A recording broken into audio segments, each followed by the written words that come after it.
Hello guys, welcome to my channel again.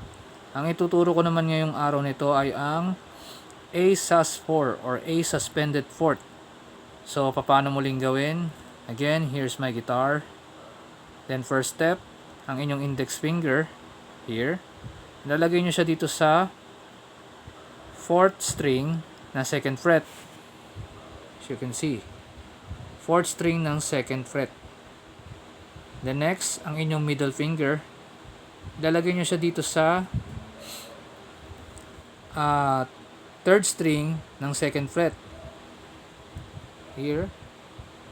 Then last, ang inyong ring finger, ilalagay nyo siya dito sa 3rd fret ng 2nd string. So, yan. Again, this is a sus4 or A suspended fourth.